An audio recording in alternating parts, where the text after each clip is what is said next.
देखो तो लगता है क्या कि एक सप्ताह पहले इसकी सगाई टूटी है। कैसे खुशी से झूमते हुए जा रही है। कविता ललिता से बोली। अब कर भी क्या सकती है, जो हुआ उसे स्वीकार तो करना ही पड़ेगा। फिर भी इतना खुश जैसे सगाई टूटी ना हो, शादी पक्की हो गई हो। ललिता कविता से बोली। छोड़ो भाई, हमें क्या, जिसकी समस्या वो जाने, कहकर दोनों अपने अपने घरों में चली गई। ललिता और कविता बात कर रही है शिवानी के बारे में। शिवानी जिसका रंग थोड़ा सांवला है और फिलहाल उसकी यही पहचान बन गई है, क्योंकि इसी सांवले रंग की वजह से उसकी अभी तक शादी नहीं हो पाई है। शिवानी 32 की होने चली है। उसके माता पिता से ज्यादा पड़ोसियों की नींद उड़ गए हैं। शिवानी की चिंता में नहीं, उसके माता पिता को ताने देने में। ललिता और कविता भी उसी लिस्ट में शामिल है, यानी कि पड़ोसियों की लिस्ट में, जिन्हें आज शिवानी को खुश देखकर पेट में दर्द हो रहा है कि एक सप्ताह पहले जिसकी सगाई टूटी हो वो खुश कैसे रह सकती है। उसे तो अपनी बदकिस्मती पर घर में बैठकर रोना चाहिए, जबकि सगाई टूटी नहीं थी, शिवानी खुद उसे तोड़ी थी। हुआ यूं कि ढेरों रिश्ता देखने के बाद और लड़के वालों से शिवानी को नकारने के बाद एक रिश्ता आया था सोमेश का। सोमेश के माता पिता शिवानी को देखकर पसंद किए थे। सोमेश भी साथ में था और सबको लड़की पसंद आई। सोमेश भी दिखने में कोई खास नहीं था और एक छोटा सा दुकान चलाता था। खैर, सब कुछ देख सुनकर सगाई की तारीख पक्की हुई। शिवानी की माँ सरला जी और पिता मोहन जी बहुत खुश हुए। हमारे देश में बेटी की शादी तय होने से ज़्यादा शायद ही कोई खुशी होती हो, जैसे माता पिता के सर का बोझ कोई और उठाने के लिए तैयार हो गया हो।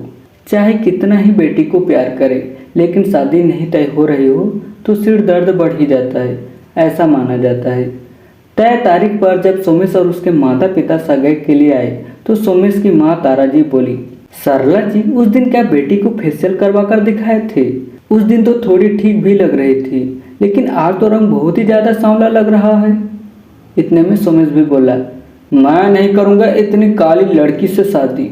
सोमेश के पिता कमलनाथ जी मीठी छुरी की तरह वार किए।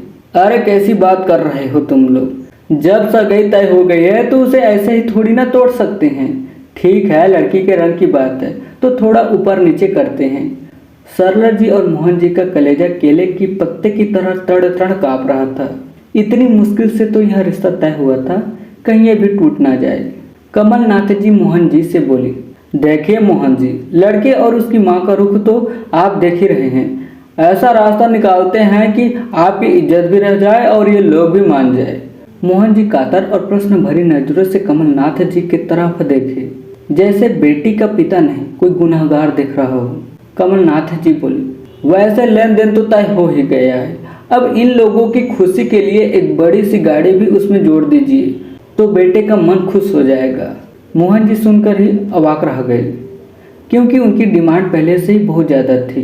एक मामूली सा नौकरी वाला आदमी, वो भी रिटायर, कहाँ से लाएगा इतना पैसा? फिर भी किसी तरह से कुछ अपना और कुछ रिश्तेदारों से मांगकर पहले का डिमांड पूरा किया था, उस पर गाड़ी।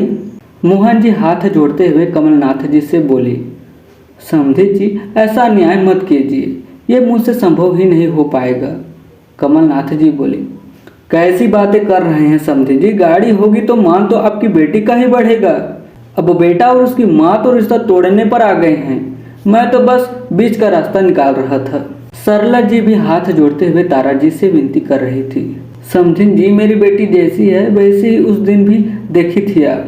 सब कुछ तय करके अब ऐसा मत कीजिए। अपने माता पिता को इस तरह हाथ जोड़कर उन लोगों के सामने गिड़गिड़ाते देख शिवानी का खून खोल रहा था। सिर्फ माता पिता के इज्जत के खातिर वह चुप थी, लेकिन अब उसके कानों में जो शब्द पड़ा वो शिवानी के सब्र का बांध तोड़ दिया। कमलनाथ जी मोहन जी से कह रहे थे, या तो आप गाड़ी दीजिए, नहीं तो आप भूल जाइए अपनी काली कलौटी बेटी की शादी। शिवानी आई और कमलनाथ जी से बोली, बिल्कुल ठीक कहा आपने, भूल जाइए अपने इस बेवकूफ़ सा दिखने वाले बेटे की शादी। आप क्या सगाई तोड़ेंगे, मैं खुद ये सगाई तोड़ रही हूँ। मम्मी पापा, क्या मैं आप लोगों पर इतना बोझ बन गई हूँ कि आप लोग हाथ जोड़कर अपना बोझ इनके माथे थोपना चाहते हैं?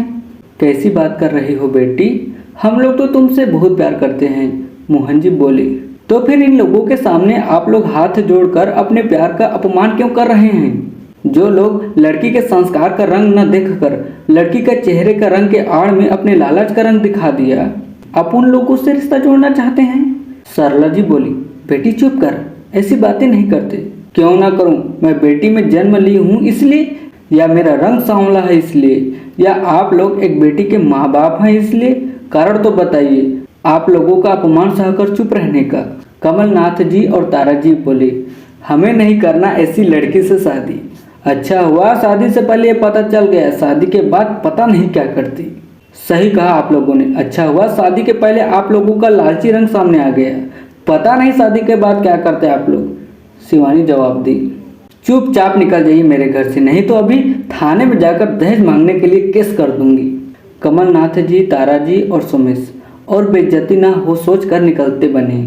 सगाई टूटने की वजह से सरला और मोहन जी बहुत उदास बैठे थे। शिवानी के मोबाइल में नोटिफिकेशन आया। शिवानी देखकर खुशी से उछल गई। IAS का एग्जाम दी थी, वो उसका क्लियर हो गया था। खुशी से बोली, मम्मी पापा आप लोग मेरे लिए वर की तलाश कर रहे थे और वो नहीं मिलने पर आप लोग उदास थे। मुझे तो कामयाबी तलाश कर रही थी, मुझे वर की नहीं खुशियों की तलाश थी, वो मेरी पूरी हो गई।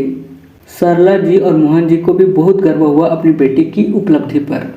आज शिवानी उसी काम से खुशी खुशी ऑफिस जा रही थी, जिसे देखकर पड़ोसनें बात कर रही थी।